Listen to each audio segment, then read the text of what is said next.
Magandang araw po. Ito po ang Barangay Tanod at Barangay Balatas Councils. Ito po yung viral na magnanakaw dito sa Orban, sa Balatas, Naga City. Halos ilang linggo po itong nagnakaw dito.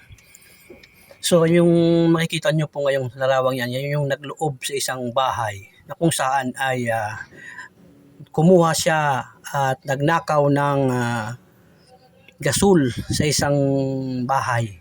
Ito po ay nag-viral at na media pa.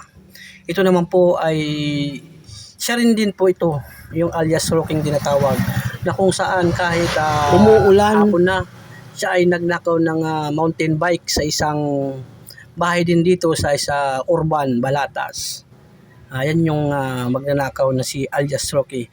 Ito naman po ay ang sandali na kung saan nagnakaw rin sa isang tindahan. Dito rin yan sa may Balatas, Urban.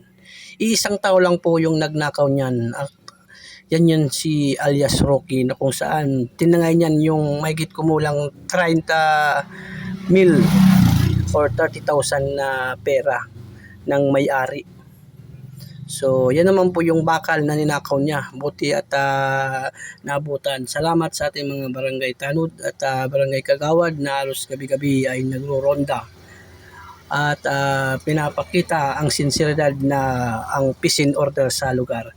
So, yan nga yung ginawa namin guys. Dito kami nag-focus sa Urban na sana ay hindi. Halos kasi araw-araw ni lalamas o nagnanakaw itong taong ito.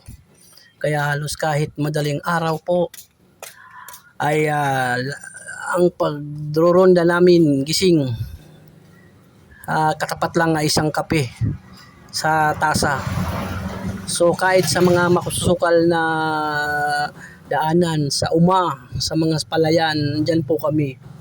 At buti na lang nga yung isang bahay dito sa Urban na kung saan malapit sa umahan ay buti na lang at nakita yung si Roque. Dahil yung kanyang mountain bike ay ninanakaw pa lang. Buti at nasigawan niya at kami po ay rumisponde sa lugar na yan. At kahit nga napakadilim niyan na lugar na yan at napakalalim ng tubig niyan, kami po ay lumulusong para magampanan ang aming mga tungkulin bilang isang barangay Tanod at kasama ang aming kagawad para sa barangay. The next day, a few moments later. Nagbunga na po yung aming minimiti na mahuli na tong si Rocky, ang isa sa mga most wanted magnanakaw dito sa Balatas. Taga Concepcion po yan. Yan po. Nahuli na po ngayon. Salamat at nabunutan kami ng tinik. At properly coordinated po tayo sa police station na nasasakupan ng ating barangay.